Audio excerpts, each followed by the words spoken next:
A very good morning to everyone present here.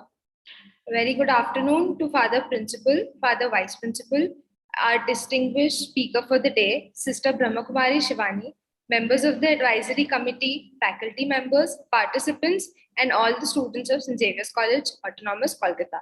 We warmly welcome you to our annual International Managerial Oratory and Debating event, X-Confero'22 Undiminished Passion.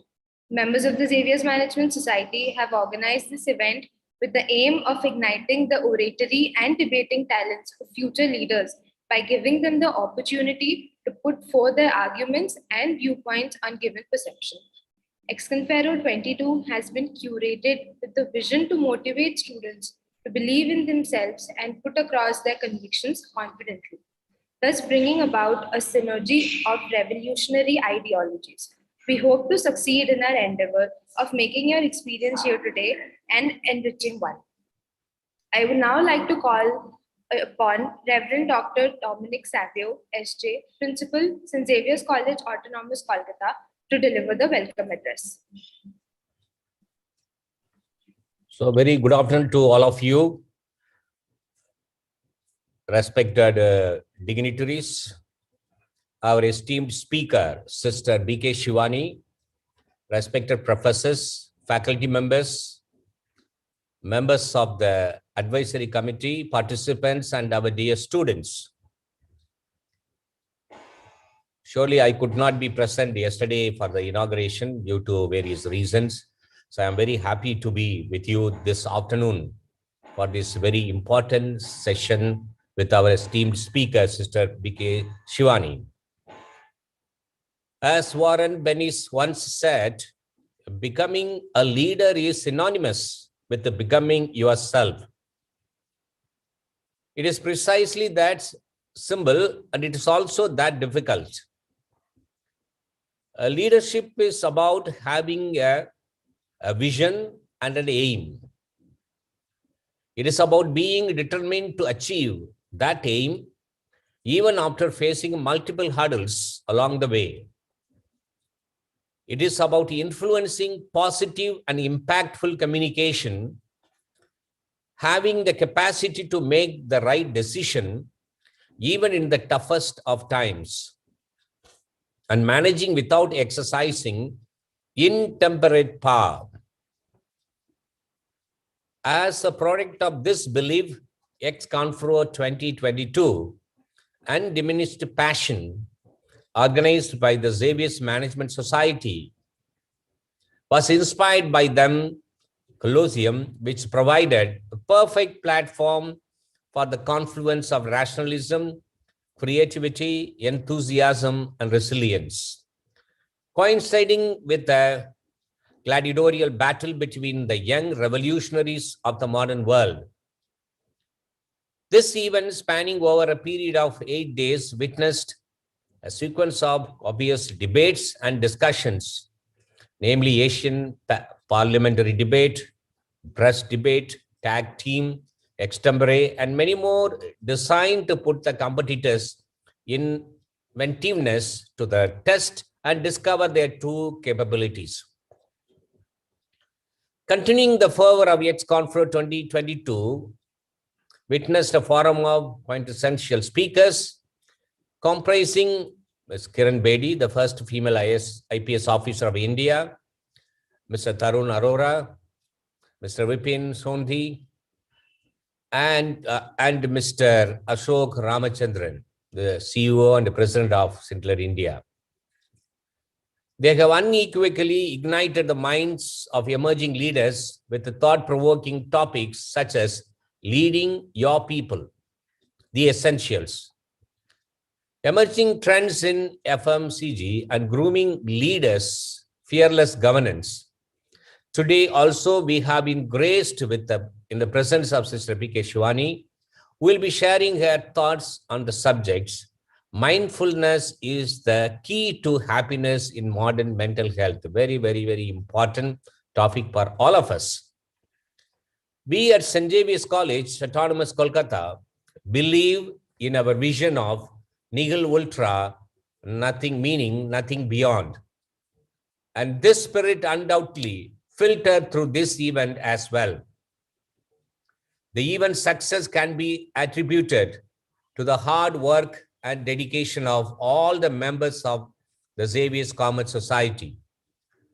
Even though the interaction has been organized virtually, it is nothing short of an intellectually stimulating and enlightening occasion, as would have taken place offline. So with these few words, once again, a warm welcome to our speaker, Sister BK Shivani. And especially, I would like to thank the students who have put a lot of hard work for these sessions, and also Father Peter, and also Professor in charge, Professor Sukanya, and all people who have been part of this one. This word, wish you all the best. Have a wonderful time in this session. Thank you very much. Thank you, Father Principal, for your encouraging words. None of this would have been possible without your constant support and guidance. I would now like to call upon our esteemed speaker, Sister Brahmakumari Shivani. Sister BK Shivani has been a practitioner of Raj Yoga meditation of the Brahmakumaris for over 24 years. A practical application of spiritual principles on the TV program Awakening with Brahmakumaris for over 14 years has empowered people to overcome issues of emotional distress, depression, and relationship conflicts. In March 2019, she was awarded the prestigious Nari Shakti Puraskar, the highest civilian honor for women in India, for a role in transforming human behaviors. She has been appointed as Goodwill Ambassador by the World Psychiatric Association. She is an electronics engineer from Pune University. Thank you so much, Sister Shivani, for joining us today. You played an instrumental role in guiding the young minds of today on their path of success, and we are confident that today's session will be nothing short of an incredible experience. I would now like to hand over the session to you, ma'am. Thank you so much, and good afternoon. Good afternoon. Mindfulness comes from the word mindful, a word that we use often. We say, be mindful of how you behave, or we say, be mindful of how you speak to me. So what does it mean, be mindful of what you are doing? Which means take care and do it the right way. Take care and speak the right words in the right manner. So mindfulness means be mindful of how you think. So we take care of how we behave, we take care of what we speak, how we speak, but sometimes we don't take care of what we think. We can take care outward on everything that is visible, but we're not taking care of how we think, because thoughts are something that we thought just come to us. We say this thought just came to me, and we have forgotten, though it's true and we know it, but we're not aware of it throughout the day, that we are the creator of every thought and feeling. And we have a choice what to think, how to think, and how much to think. One particular issue in life, how much to think, and how to think, and what to think. That is mindfulness. So the most important, and what's the connection between mindfulness and mental health? We all know that mental health issues are on the rise, not just in the elderly, not just in professionals, but also in children, even in school-going students. So even school children today are talking about anxiety, panic attacks, feeling depressed, taking medication before examinations. Now, if I go back 30 years back to when I was in school, it was unheard of. It was unheard of. So it's something we didn't know at all. Even depression was just a word which we knew that happens to some people. It was like one of the rarest of rarest things which happens to the elderly. So we need to check what has happened in the last 25, 30 years, because of which student life, which was supposed to be the most carefree, relaxed, happy period of a person's life, is also talking about mindfulness, is also talking about meditation. School children are talking about it. They're talking about mental health issues. So what mindfulness does is, it's definitely not a cure for a mental health issue, though it definitely assists in mental health. But what mindfulness does is, it takes care of our emotional health. And when emotional health is taken care of, we are protected from a mental health issue. So emotional health is actually a prevention of a mental health issue. So there is physical health. So we have doctors for that, for every organ specialization. Then we have doctors for mental health issues. We have psychiatrists and we have psychologists. But when it comes to emotional health, there's no doctor for an emotional health. But that is one health which we need to take care of on our own. So mindfulness, which means taking care of what and how much I think, helps to build up emotional health. And when we build emotional health, we will probably never ever touch a mental health issue. So what is emotional health? The way I think, the way I respond to every situation, which in a leadership vocabulary we would call emotional quotient. Emotional quotient, and I'm sure you all study about it in college, the EQ. We used to talk about it in corporates also, but in the last 2 years, which means this last 1.5 year, which means that during the COVID times, all the webinars, all the interactions that has been happening with corporates, business houses, now we are not talking about it, they are talking about it. So it's something that you will also need to take care of, because that is something that they are also going to look at. So what they have seen during this COVID period, the lockdown time, is the resilience of people to face a crisis. So that is an emotional quotient. The resilience to face a crisis, the resilience to hold a team together when things are not going right, the resilience to think creative and intuitive when nothing seems to be going right. So that is emotional quotient, and every organization is now looking for not just intelligent, academically excelled, but also emotionally strong candidates. So which means a high EQ along with a good IQ. So emotional health, first thing, let's look at the formula of stress, because often we find ourselves saying, oh, I'm very stressed, stress is normal. And then you ask people, what's the cause of your stress? And they will say work stress, parenting stress, travel stress. Students will say exam stress, performance stress, peer pressure stress. So somewhere the word stress is got connected to all the pressures of our life. These are all pressures of our life. So stress is given by a simple formula of science, that stress is equal to pressure divided by resilience. And you need to keep this equation with you forever, for the rest of your life, that stress is equal to pressure divided by resilience. Pressure is exam. Pressure is an interview. Pressure is performance. Pressure is peer pressure. Pressure is travel. Pressure could be loads. COVID is a pressure, but it is not stress. It is pressure divided by resilience is equal to stress. But when we don't look at the denominator, when we ignore the denominator, we don't even consider the denominator, that's when we said stress is equal to pressure. Pressures are very high, and so stress is normal. Stress is not normal. It's a choice. It's a creation because of low emotional resistance. Inner resilience is low. That is equal to pressure, stress. So keep this formula with you. Stress is equal to pressure divided by resilience. Everything that's happening in the outside world, whether it's the health of your body, whether it's a person's behavior, whether it's a situation, whether it's COVID, whether it's the weather, whether it is a crisis, it is pressure. But stress is equal to that pressure, whatever pressure you are facing, divided by resilience, which means my inner capacity to cope with that pressure. And therefore, different people facing the same situation, numerator pressure is the same for both, lekin stress factor is different for both, because their denominators are different. So never say it's work stress, academic stress, exam stress. Say it's exam pressure, it's peer pressure, it's relationship pressure, not stress. Stress is my choice because it's divided by my resilience. Second equation which we need to remember today: I am the creator of my every thought, feeling, word, and behavior. Now, this sounds very simple, that yes, I know I am the creator of my every thought, word, feeling. But just take a 10-second pause.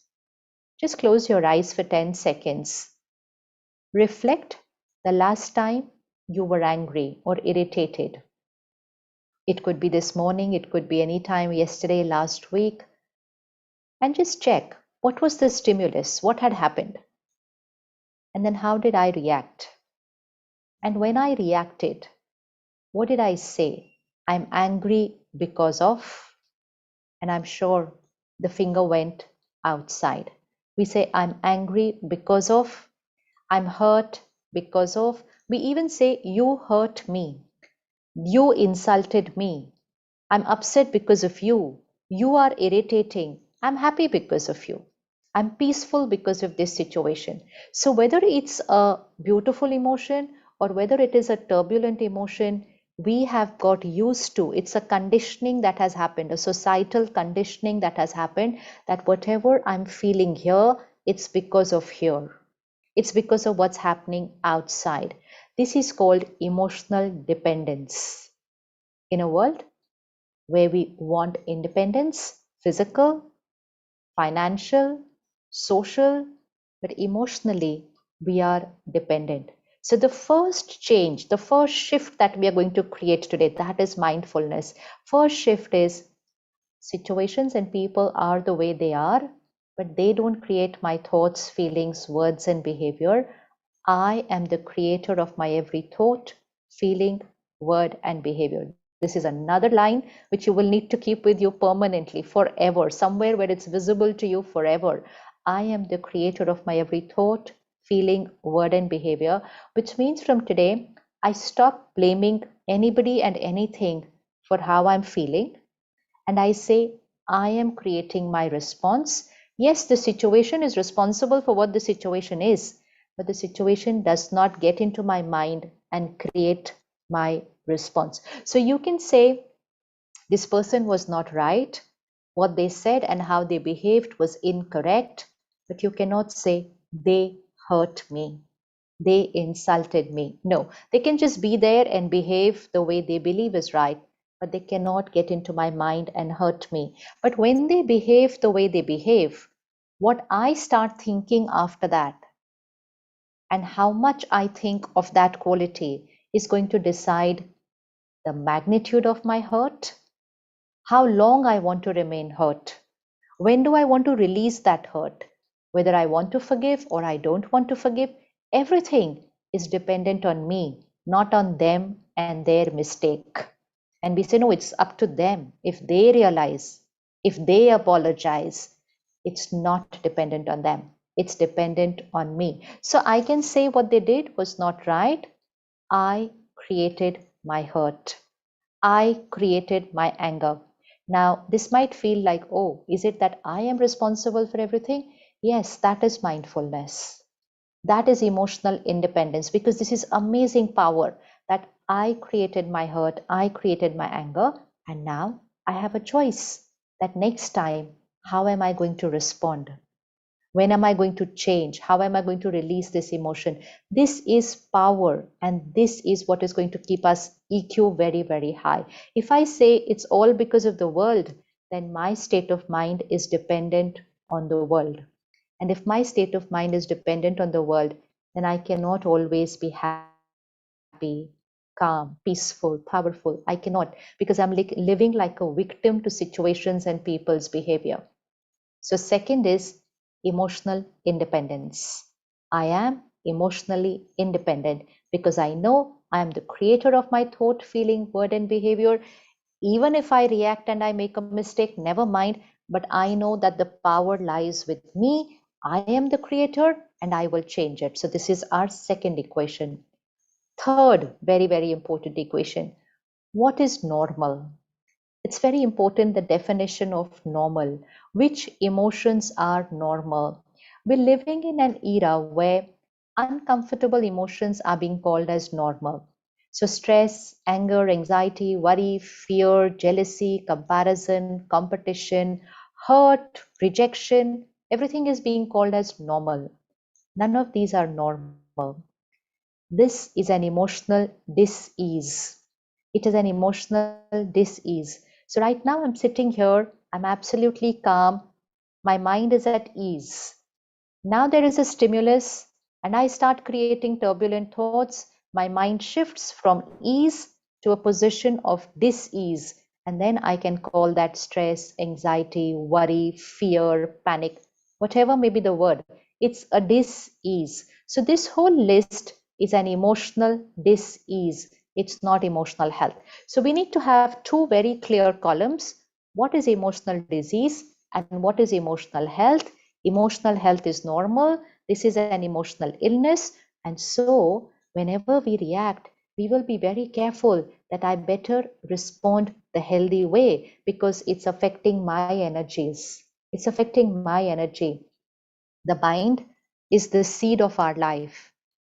Every thought creates our feelings, and so our emotional and mental health decided by how I think. Every thought radiates a vibration and energy to the body. So even my physical health is a manifestation of how I am in my mind. And that's why the doctors say that most of the diseases are lifestyle diseases. So lifestyle is not just about eating, drinking, exercising, but lifestyle is how I think, feel, speak, and behave. That is a lifestyle. So my every thought radiates to my body. My every thought radiates to people. Even before you pick up your phone and type a message, your thought has radiated to the person. And that's why sometimes we experience telepathy. But telepathy doesn't happen sometimes. Actually, we're exchanging thoughts always. The vibrations are all in the air. So people catch our thoughts and vibrations. And that is what decides our relationships. And sometimes we think, but I did not do anything wrong. I did not behave wrong. Then why is this relationship not strong? It's because of the quality of my thoughts about other people. If I'm critical about them, if I'm judgmental about them, if my expectations are very high, if I get hurt easily, then all those negative energies radiate to people. If I'm insecure, if I'm jealous, then all these vibrations radiate to people and they are not a foundation of a strong relationship. So this mind creates my relationship. Of course, this mind goes to work. So my professional health, my financial health, and of course, every vibration radiates into the environment. So even my environmental health is decided from here. It's the seed and the rest is the tree of your life. So it's very, very important to take care of our every thought. And so I need to know what is the normal way of thinking. So stress, emotional disease, calm and stability, emotional health, anger and irritation, emotional disease, compassion, respect and dignity, emotional health. Complaining, sometimes we have a habit of complaining. This is not right, that is not right, this one is not right, that one is. Feedback is different. Complaining is an attitude. Opposite, emotional health, gratitude. Gratitude. How many times during the day are you creating gratitude for everything? So no wonder it's being said, gratitude is an attitude. Gratitude is not about what we have or what is right in our life. Gratitude is a way of thinking, and complaining also is a way of thinking. So gratitude is emotional health. Criticism, emotional disease. Self-respect, emotional health. Appreciation, motivation, emotional health. Comparison, emotional disease. Comparison. And today with social media platforms, our comparison has gone to another level altogether. Another level altogether. So comparison is an emotional disease. Self-respect is emotional health. Jealousy. Jealousy. Because it's so normal to feel jealous. Energy depleter. Teach your mind. It's your mind. They will learn. Teach your mind to be happy when other people do well. Not just happy outwardly, but radiate blessings to them for what they have achieved. It will build up your emotional health. Hurt, emotional disease. Forgiveness, emotional health. Expectations, unhealthy. Accepting people, emotional health. Long list, long list. And yet often we are calling this side as normal, and this side we are saying, I want. I want happiness, I want peace, I want love, I want respect. So emotional health, I want, and emotional disease, normal. The only thing we need to say, this is normal, and then we will be able to start working towards how to make this a natural part of our life. So simple lifestyle habits, and you can start noting them down. Very simple lifestyle habits. So simple that all of us can start doing them from today. And we need to do them. We need to do that. They're no more optional. They're very important because otherwise we may excel at what we do without being happy, healthy, and in harmony in our relationships. There are many people today. They excel, they are achievers, but they believe they are successful. They are not successful, they are achievers.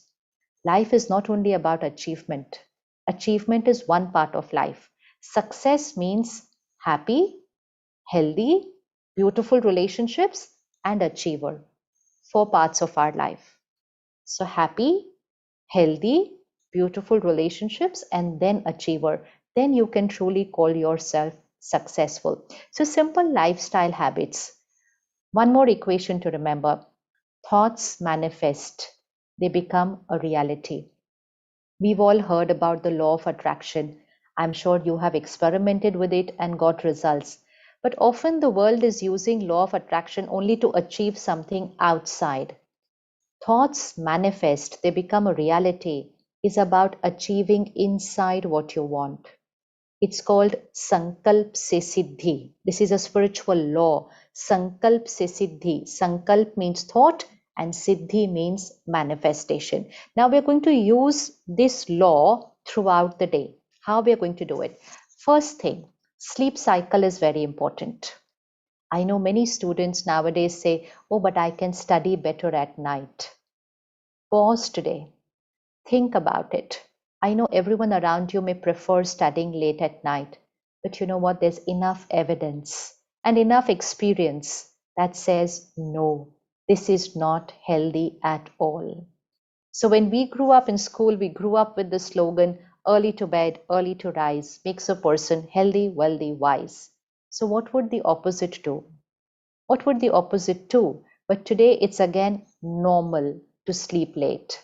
It's normal to study through the night and then go to sleep in the morning. We are going against what is natural.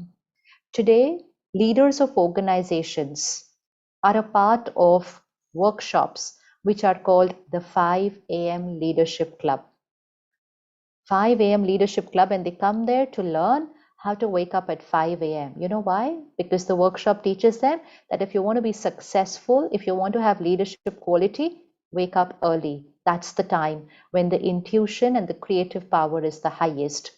But in Bharat, in India, we know this since thousands of years. It's called Brahma Muhurat, Amrit Vela. Brahma Muhurat means the highest vibrational time of the 24-hour cycle. So 4 to 5 a.m. is a high vibration time. It's called Brahma Muhurat. But for me to wake up early and to make the most of that high vibration, creative, intuitive time, I need to sleep early. So it's not that we're sleeping more. In fact, if we lead a right lifestyle, we sleep lesser. We need lesser sleep, but the right kind of sleep. Today, a lot of people are sleep deprived. In the West, there are many countries where the sleeping medicine is the most selling medication. So a natural thing like sleep, and I need a substance to induce it, is a question mark of my success. It's because of lifestyle. So even if you check on the flight next time, you're going to find a lot of people who can doze off to sleep any time of the day. If they don't engage themselves with technology, they can doze off to sleep any time of the day. Even 9 a.m., 10 a.m. in the morning, people are falling off to sleep on a flight, in a metro, in a bus. How can anybody go to sleep first thing in the morning? It's because they're sleep deprived, not because they didn't sleep last night, because they all slept last night, but they're sleep deprived. And over a period of time, sleep deprived means I can fall off to sleep any time of the day. But this is taking a toll on mental health and on physical health. So a big reason of mental health is also an improper sleep cycle. So gently, first of all, accept the experiment, take it as an experiment, gently shift your sleep timings. Latest, we're talking about latest that we should go to sleep is by 10 p.m. 10 p.m. to 2 a.m. These 4 hours We need to be asleep. We should not be awake between these 4 hours, 10 p.m. to 2 a.m. It's the highest energizing time for the mind and for the body. So 10 p.m. we should be in deep sleep. Now, to go into deep sleep at 10 p.m., and it doesn't mean we're waking up at 2 a.m., it just means these 4 hours we should be asleep. If I go to sleep at 12 instead, I lost out on the 2 hours which were best for my sleep. Now, to experience deep sleep, one is the right time of sleep, and second is the right way to sleep. So, now let's come to just before sleeping.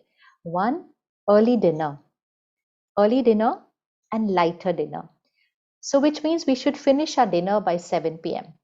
Why should we finish our dinner by 7 p.m.? Because the body needs about 3 hours to digest food.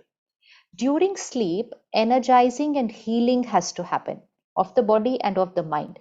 But if I have a late dinner and a heavy dinner, then all that digestion happens during sleep, and which means your body is doing something else instead of healing and energizing. And that's why over a period of time a lot of disease is manifesting in the body, because it is not healing and energizing. The wear and tear is not taken care of every night because the body is busy digesting. 3 hours of our sleep is gone in digestion.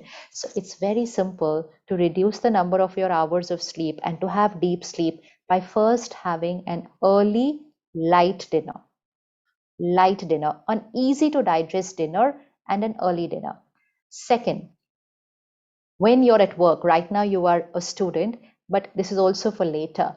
When you are at work, disconnect from work communication by 8 p.m., which means 2 hours before you sleep. So one is digestion of the body should be over. Second is digestion of the mind, which means everything that happened during the day, the processing of information that goes on, all that digestion of information should happen before I go to sleep. 8 p.m. I should disconnect from work communication. I know it may sound like, oh, this is impossible. No, there are a lot of people who are doing it. And there are a lot of organizations who have started doing it because they care. They care and they want to experiment with the well-being of their employees. But a person can definitely make it their personal habit. So 8 p.m. we disconnect from work communication. Otherwise, if we are connected to work till we go to sleep, then even in our sleep, we are thinking about work. We're thinking about work. We're thinking about the email I read. We may not know that we are thinking, but our mind is thinking. And because it's thinking about work or whatever messages I read, it's not healing and energizing. It's not going into deep delta stage of sleep. So we need to disconnect from work communication. 1 hour at least before sleeping, we disconnect from other kind of media, which means social media platforms, which means news channels, which means digital, OTT, everything, any kind of content which creates agitation in the mind, which means which sets the mind to thinking too much, cannot be consumed before going to sleep. The mind goes through 4 stages during sleep. Beta plus is when we are active, then it goes to alpha, slowing down, theta, slowing down, delta, deep sleep. But from beta to alpha, I need to go to alpha before I go to bed if I want to save my time and experience a deep sleep. But if before going to bed, I am scrolling social media handles and I'm listening to the world news, then my mind is going to be in the beta plus stage even when I go to bed. And then I barely reach alpha theta, and I sometimes don't go into the delta stage. People who consume substances to go to sleep do not go into the delta stage. And that's why when they wake up in the morning, sar bhari hai, you feel a headache there in that morning because you did not go into the delta stage. So disconnect from work communication, disconnect from other content consumption, which sets your mind to thinking more, because emotional health is decided by emotional diet. This is another equation we need to know. Emotional diet is what I watch, what I read, what I listen. This is something which you need to have on your phone desktop so that you see it every day. What I watch, what I read, what I listen is who I become. This is emotional diet. So content is equal to personality. is equal to destiny. So the reason that 20 years before we were not talking stress, depression, anxiety, diabetes, cancer, divorce, why were we not talking? Because we didn't have content the way it is today. Because we are a generation which had the first TV, the first landline, the first mobile, the internet, the first computer, everything we have seen in our lifetime. And we have seen the impact of this in our lives. So content is personality, and personality is going to create destiny. So be very, very, very careful. The more we speak about it, it's still not enough. That we need to be extremely careful of the content we consume. If I am consuming content of lust, ego, greed, jealousy, comparison, violence, terror, crime, fear, any of this kind of content, which is the so-called normal content, because anything that I watch, any movie, any serial, anything, it has all this content, then nothing can stop me from becoming that. Nothing can stop me from becoming that. Just before COVID, I was on a flight. It was early morning, around 7 o'clock, and there was someone sitting next to me, must be in his late 30s, and he was watching a crime show. And I just looked at him and I said, early in the morning? He said, yeah, I didn't finish it last night. I said, so that's okay. We can keep it for the end of the day, or we can keep it for the evening. He said, no, it's on my mind what happened. So I need to watch it before I start my work. Otherwise, it will be on my mind.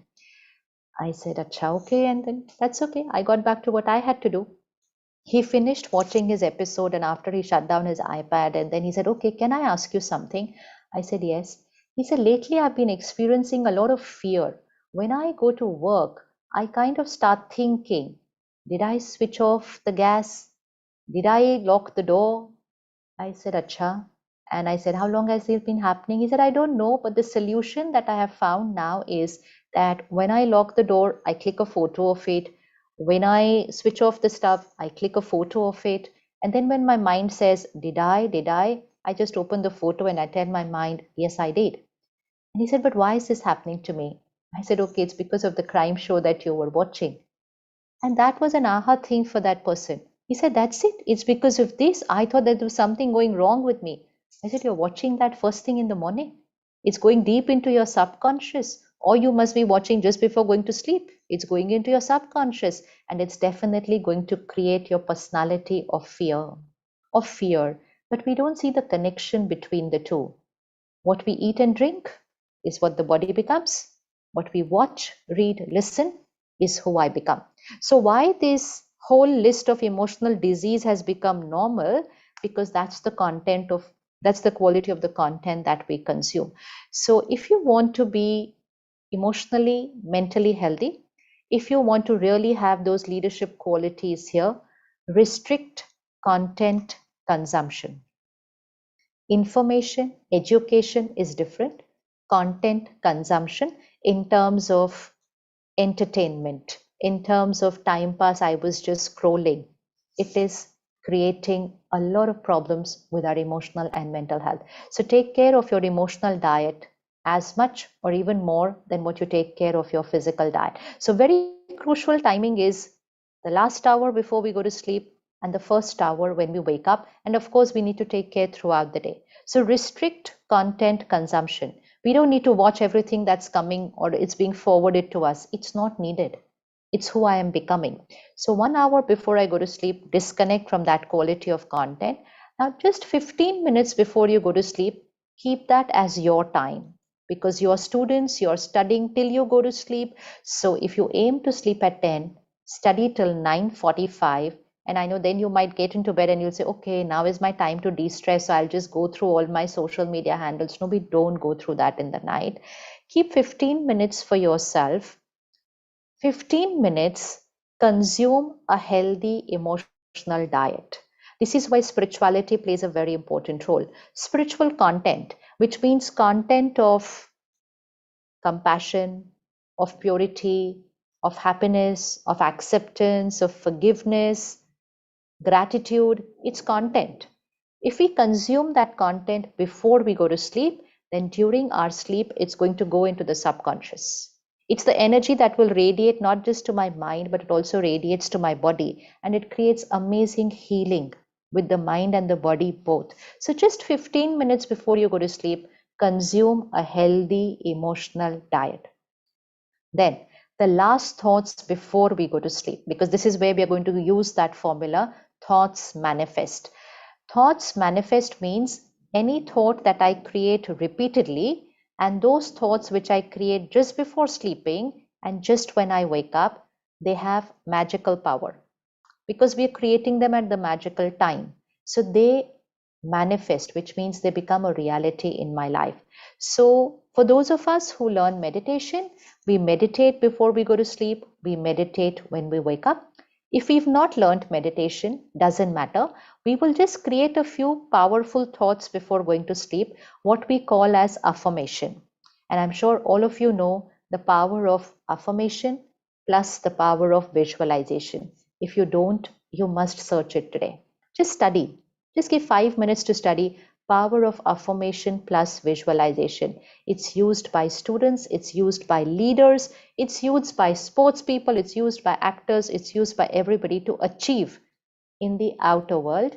We will also use it to achieve in the inner world. So let's write down a few affirmations which we're going to start using from today. 1. I am a powerful being. I am a powerful being, which means I respond right to every situation. People cannot overpower me emotionally. I am a powerful being. I am calm and stable always. I'm calm and stable always. I am happy always.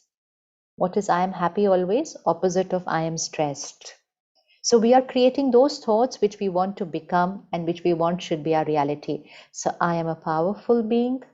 I am calm and stable always. I am happy always. I am fearless and confident. I am fearless and confident. I am focused. I am focused. My concentration is highest. Now, anything that you want to change about your personality, you can put it there.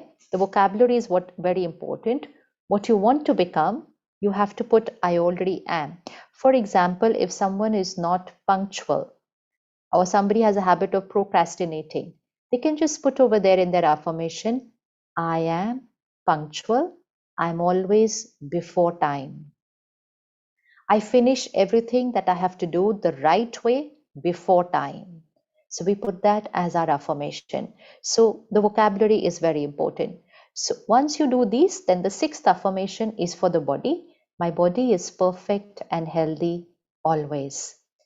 Then an affirmation for your relationships, all your relationships. I accept people, people accept me, and all my relationships stand on a foundation of trust and respect. If there's any baggage on your mind, you can create an affirmation. I forgive, I release, I let go. But when we keep saying, I cannot forgive, I cannot forget, that is also an affirmation. That's also an affirmation. So any thought said repeatedly needs to be very careful that it's a pure, clean, powerful, positive thought because it's going to manifest. Then you put an affirmation for your work, which means for your studies or for your career or for your education, whatever you want to achieve. Put one affirmation for that. But the thought will have to be, I have already achieved, fill in the blank. You can also put your score there that you want in the next 3 months or 6 months. I have already achieved, fill in the blank. Put your score there. And last affirmation, God's power and blessings is a divine circle of protection around me. There are a lot of vibrations around us. Vibrations means people's state of mind. All their energy is around us. It's in the air. It's like the pollution that's there. But we need to protect ourselves. Like COVID is in the air, but we need to protect ourselves. So one affirmation last, God's power and blessings is a divine circle of protection around me, and visualize white divine light circle protecting you. So I'm a powerful being. I'm calm and stable. I'm happy always. I'm fearless and confident. Fifth affirmation or whatever you want to create a change inside you. My body is perfect and healthy always. Affirmation, in case you have any health issue, please put there. Please put it there. So in case somebody has thyroid issue, they say, my thyroid is normal. It's normal. Okay. Then for our relationships, I accept people. People accept me. Every relationship is strong. Of course, I'm focused.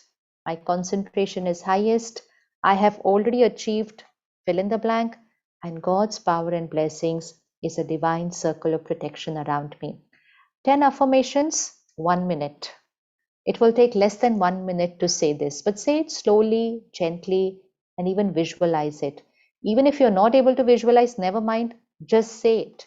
And you need not say it verbally, you can just say it in your mind, but say it at least 2 to 3 times before you go to sleep. And after you say this, you're not going to look at any phone or talk to anybody else. These are your last thoughts which are going to go into the subconscious. So we are basically coding our mind. We are changing our emotional patterns. If I get hurt very easily, I would put an affirmation. I accept people. I forgive. I forget. I respect myself. I love myself.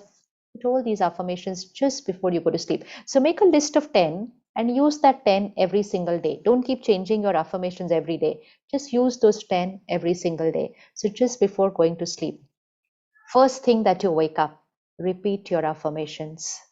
Say them at least 2 to 3 times first thing when you wake up. Don't look at your phone before that, because then all that will go in here. So just say your affirmations. It's like your personal prayer. Say your affirmations just when you wake up. Then at least 20 minutes, anytime in the morning, at least 20 minutes of a healthy emotional diet. It's very, very important for healthy content to go in so that I can balance a little bit of the junk and toxic that I consume during the day in terms of my content. I need to have that healthy content that goes in. And then, of course, you all look after your physical health with exercise or walk. But this morning and just before going to sleep, this regime needs to be fixed. During the day, because I've energized myself in the morning and deep sleep energizing, I will respond right to situations because now I know which response is normal. So I will consciously respond in that way. I will let go. I will not make a big thing out of everything. I will be very, very easy in my life here. Very easy. So my responses during the day will change. And the last thing is the food we eat. The food we eat. Experiment. This is to be experimented. Experiment with a vegetarian diet, a plant-based diet. Easy to digest, very important, very easy to digest. We all know the gut and the mind is connected. So if there is heavy food in the body, it does not get digested properly on a daily basis. Toxins get accumulated over a period of time. It also starts making the mind sluggish. It also creates a lot of stress and anxiety here. So experiment with a plant-based diet. Secondly, we also know what's the vibration of the food of a non-vegetarian item. What is the vibration of an animal in a slaughterhouse? It's fear, it's anxiety, it's pain, it's helplessness, it's hatred, anger, violence, and then death. So death cannot give health to anybody. It can give us proteins and vitamins, but it cannot give health. It is the energy of death. Have the energy of life. Have a plant-based diet. Experiment. Second, while you're having your meals, no screens. So no distracted eating. Mindful eating is very, very important for mental and physical health. Mindful eating habit. So eat in silence or eat with happy conversations or eat watching something which is very pure and divine if you don't get any other time, but don't eat watching TV or watching something on your phone which has any negative word or vibration. Very, very important. Ideally, be in silence when you're eating. Be in silence when you're eating, or if you're with friends, happy conversations, not problem discussion, not arguing, no negative words around food, because the food and water absorbs what we are thinking and saying. In Hindi, it's a very powerful line. Jaisa an, vaisa man, jaisa pani, vaisi vani. We are what we eat and drink. Very important. So take care not just of the nutrients of your food, but of the vibrations of your food. Preferably have home cooked food. Of course, now you may be in hostels, so you're having hostel food, but that's fine. That's one person in a canteen cooking for all of you. That's different. But when you eat random, just picking up from here and there, eating out, you have no idea what you've eaten in terms of vibrations. Who cooked it? What was the state of their mind? What is their personality? What's their nature? So, whatever is the state of the mind of the person who's cooking for us, their vibrations radiate into the food, and we who eat it, we consume that vibration. So, the easiest way to absorb emotional infection of others is get them to cook for you. Get them to cook for you. So, the vibrations of food and water are very important. So, to manifest your thoughts faster, a simple way, say your affirmations before eating and drinking water. Less than 5 seconds. Less than how much time it takes to wash your hands. Just 5 seconds. Take a pause. Look at your food or your glass of water and just say, I am powerful, I am happy, I'm fearless, I'm focused, my concentration is highest, my body is perfectly healthy, success is certain for me, I have achieved. Fill in the blank. God's power and blessings is a divine circle of protection around me. Just say it into your food and your water. Remember, we were taught to pray before we start eating. We were always taught to pray before we start eating. So this is how we do it.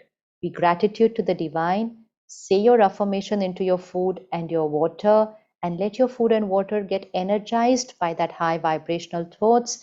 And so you would be saying your affirmation in the morning, just before going to sleep, 3 meals, so that's 5 times, and about 4 or 5 times when you have your glass of water, just 5 seconds.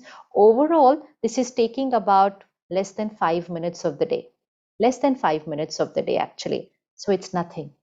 But within a month, if you do this so many times during the day, within a month, you will see yourself shifting in your vibration. You will be shifting towards that, what you are affirming, because it will start manifesting and becoming a reality in your life. So your EQ will be high, emotionally very calm and stable, leadership quality, and definitely protected from any mental health issue. Thank you so much. Om Shanti. Any questions that we have, I can take up. Sure, ma'am. We'll be opening the floor for questions now. I think the first question will be asked by Aishwarya Gautam. Aishwarya, if you could just switch on your video and ask ma'am your question. Om Shanti, sister. Before asking my question, I'd like to share that I've been following you since 2018, and since then my life has improved drastically. I am very, very thankful to you for that. As you said, emotional intelligence is the need of the hour. So, do you think that this should be taught as an essential life skill to children at a very young age from school? And if so, how can we go about it in a way that they learn the importance of it, implement it in their lives?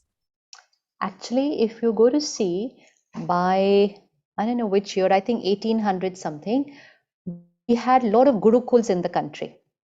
You know, our education system changed after that. We had gurukul system in the country. So it's not that we're trying to do something new. It's something that we gave it up for a few hundred years in between, and we just need to go back to it. So we're not doing anything new. So what was being done in the gurukul system, education of the outside world, but also education of the inside world. So both the educations were there. Then somewhere 1850 and all, after everything that happened in our country, after that we shifted to only education of the outer world, and education of the inner world was not taught about. So we were taught how to read, write, but we were not taught how to think. So just that what we used to do, we need to go back to doing it again. So obviously it is our schools, our colleges, our universities who would need to see how we can start doing it. So one is to, yes, to talk about it in school, but other thing is also to have it as a culture. You know, it has to be a culture also. It cannot just be theory. It has to be a practical culture in our school colleges. For example, if you had to make your campus a no anger zone, it's a culture. It's a way of living. Like we have no plastic, we have no smoking. So let's put nice posters up that our campus is a no anger zone. Now, if somebody lives in a no anger zone for 2-3 years, when they pass out and they're leaders of organization, they'll make their organization a no anger zone. They will be parents who live a no anger life. That's how it becomes a quality, our personality. So to be taught, yes, but also along with that to be lived, to create that as our culture, our Sanskriti of the country. Thank you so much, sister. Thank you so much, ma'am. Next question will be asked by another student of our college, Isha Agarwal. Om Shanti, sister. As you explained, we need to use the language of prayers and blessings throughout the day. We need to be positive. But while listening to the news and talking to people, we tend to come back to the negative mode. What change should we bring about in our life in that context? When you start leading this simple lifestyle where we discussed that morning content and content just before we go to sleep and affirmations during the day, just start doing this. And when we start doing this, there is a coding that is going to start changing here, which means, when we say, sometimes we ask each other, what language do you think in? Because what we think also in a particular language, somebody will say, I think in English, or somebody will say, I think in Hindi. So affirmations, positive affirmation is also a language. Once I start saying it 10 times in a day, gradually my thoughts start changing to thinking in that style. It's not something that I have to do deliberately. It just happens. And then gradually you will shift to only thinking and talking in that positive manner. It will just happen because you are changing your coding. How do you teach a child a language? We all teach children a language, and at a very young age, children learn 2-3 languages. We only need to learn another language, a language of speaking in the right positive manner.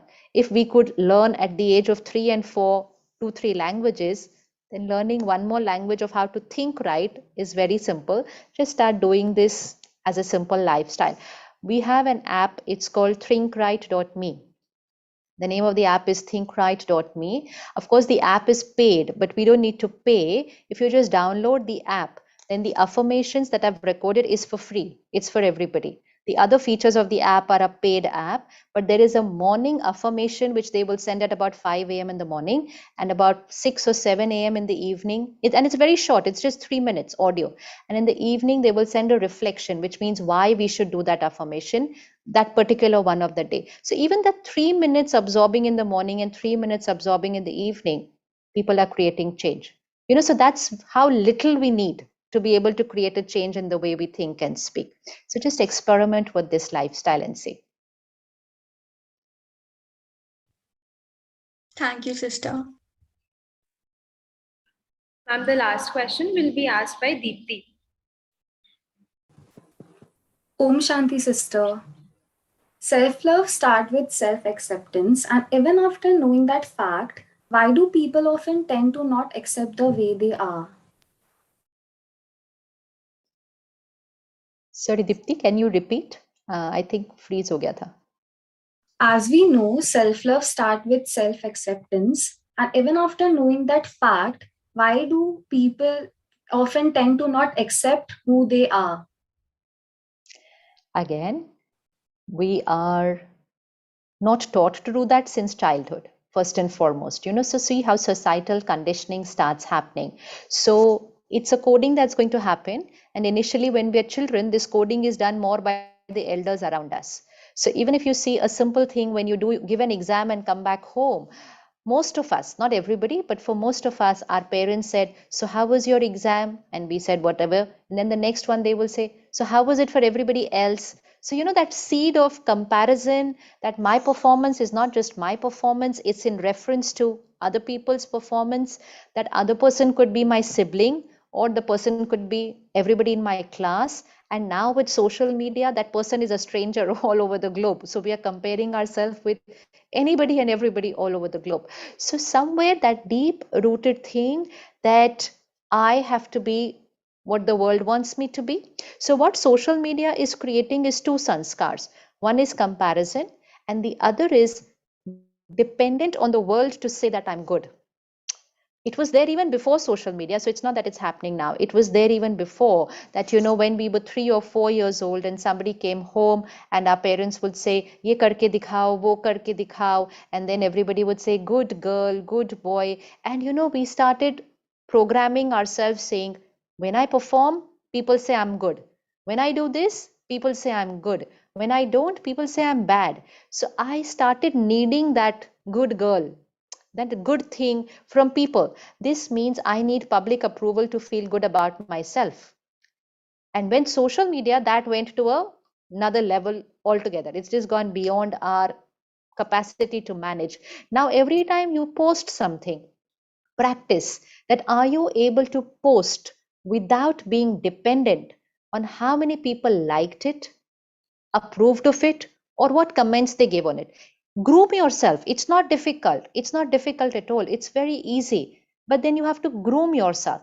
Otherwise, it's very natural to keep on checking how many people liked it, how many people liked their post, and what did they say. If they didn't say nice things, I delete it because people didn't say I was right.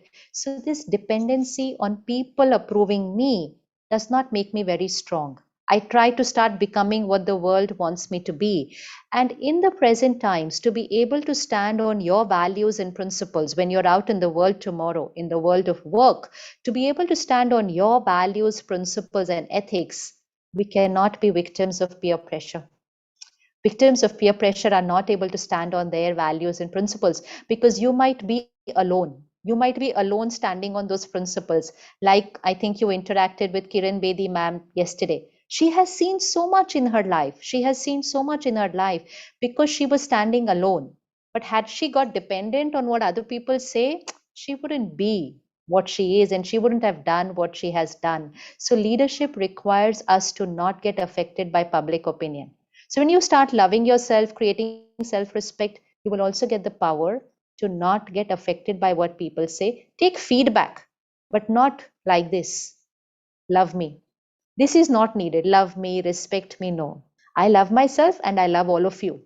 That way. So when you build up your emotional health, this will automatically start happening because it actually means a healthy mind.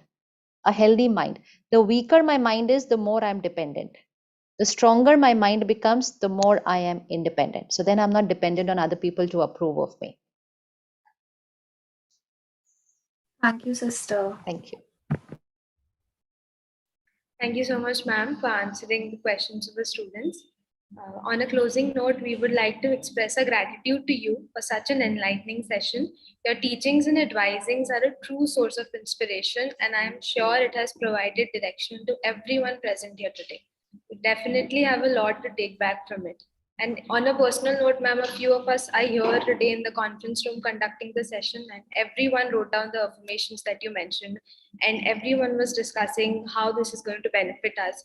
And even on a personal note, ma'am, the statement that you mentioned, I am the creator of my own feelings, it is going to stay with me throughout the course of my life. Thank you so much. Thank you. Sister Om Shanti, this is for the Peter. We are really grateful to have had you, and it was so peaceful listening to you. Thank you so much, Father. Look forward to meeting you sometime. Thank you. Please come. We will really invite in person and we will have sure. Definitely. Thank you so much, Sister Shanti. Thank you, Shanti. I would now like to invite Professor Meenakshi Subramanian, Assistant Professor, Department of Management Studies, to deliver the vote of thanks. Om Shanti, sister. Thank you, Navya. Good afternoon to one and all present here. Respected Principal, Reverend Father Dominic Xavier. Respected Vice Principal, Reverend Father Peter Arokyam. Respected Dean, Professor Shogata Banerjee. Our distinguished speaker for this session, Sister Shivani. Respected professors, faculty members, and my dear students. It is my honor and privilege to deliver the vote of thanks for an excellent, educative, and an enlightening session we had. On behalf of St. Xavier's College, Autonomous, Kolkata, Department of Management Studies, I take this opportunity to express our sincere gratitude to our esteemed speaker, Sister Shivani, for gracing with her presence today amongst us.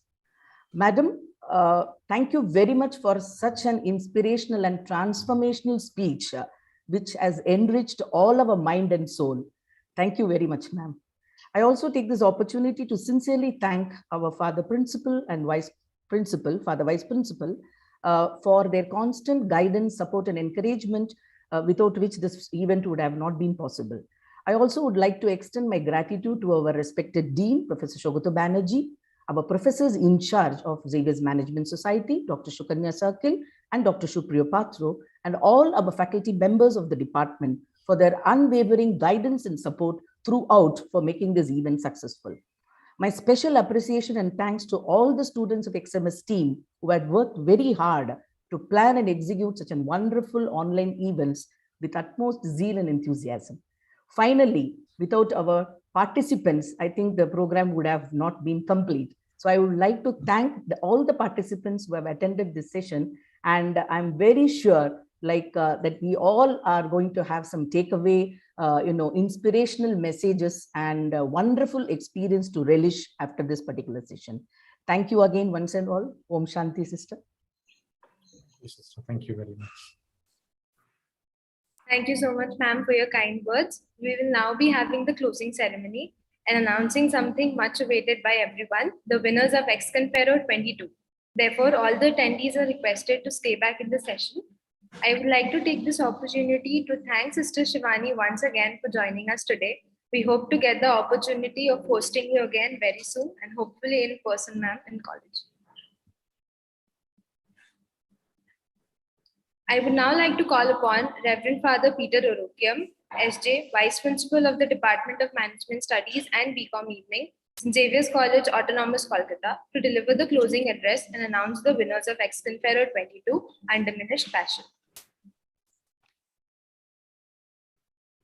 A very good afternoon to Reverend Dr. Father Dominic Savio, our Principal, Xavier's College, Autonomous, Kolkata, Professor Saugata Banerjee, Dean of BMS, Sister BK Shivani, who really enlightened us in a very simple and peaceful way for a healthy life. Our esteemed dignitaries, members of the advisory committee, respected faculty members, alumni and alumni, participants, sponsors, and all my dear students. X-Confero'22, Undiminished Passion, is an unprecedented international managerial oratory and debating event that provides young minds a colossal platform to display their intellect, eloquence, and managerial prowess.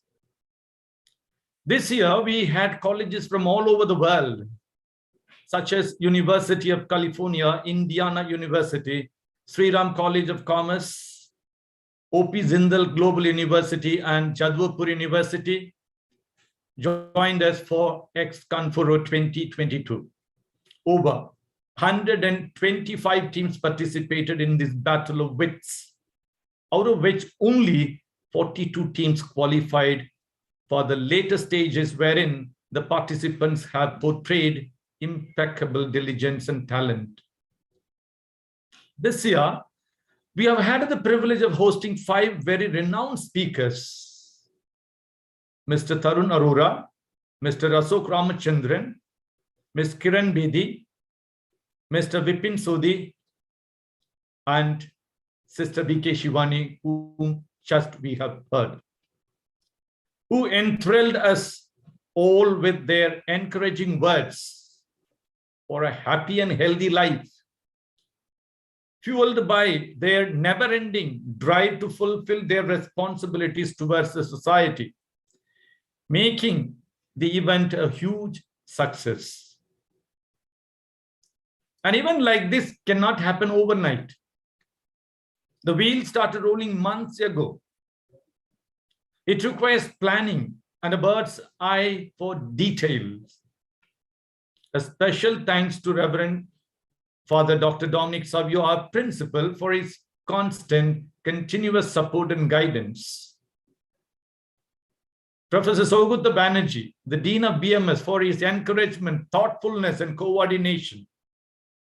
And Professors Dr. Sukanya Circle and Dr. Supriya Patro for mentoring the team XMS, always standing by them, led by the joint secretaries of XMS Navya Bheti and Simran Suneja. And to all the faculty members, thank you very much for your cooperation. I must mention that we have been fortunate enough to be backed up by a team of very proactive and dedicated members of Xavier's Management Society, who pulled off this event and made it a great success. I would further like to thank all the participants for their enthusiasm, participation, and active participation in asking meaningful questions, as they are immensely responsible for making X-Confero'22 a success this year. I also take this opportunity to thank the sponsors. Without your support and encouragement in a different way to our students, this would not have been possible to this level. Now, we move on to the most awaited moment of the day. I would like to announce the winners of X-Confero' 2022. Whatever may be the outcome, we must remember that winning and losing are both a part of life. And the most important thing is to keep learning along the way of our life.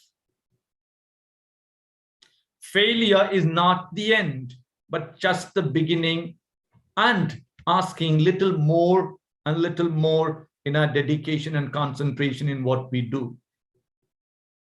And the formula is given just now by Sister BK Shivani. Therefore, friends, finally, the winners of X-Confero' 2022 are Rohit Das, Sayantan Chalki, and Manjira Nandi of Scottish Church College, Kolkata. Congratulations to the winners. I hope all the participants had a great experience during this event. Student, it is the experience which we carry throughout our life.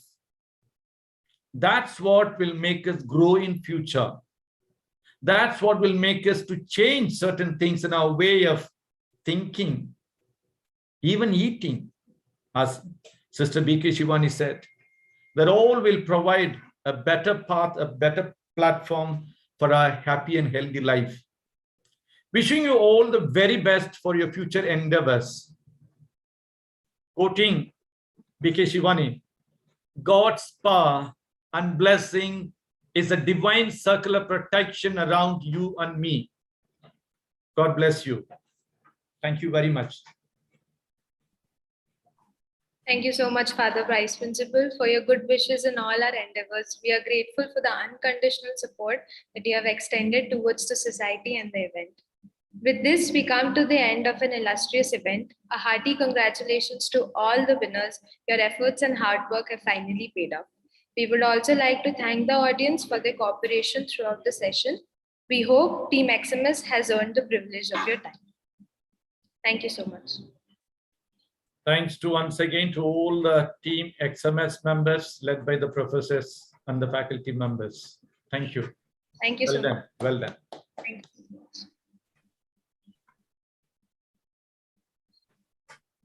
The attendance forms will be rolled out in the chat box. All students are required to fill the same. The form will be closed after 15 minutes. Kindly do the needful. Thank you so much.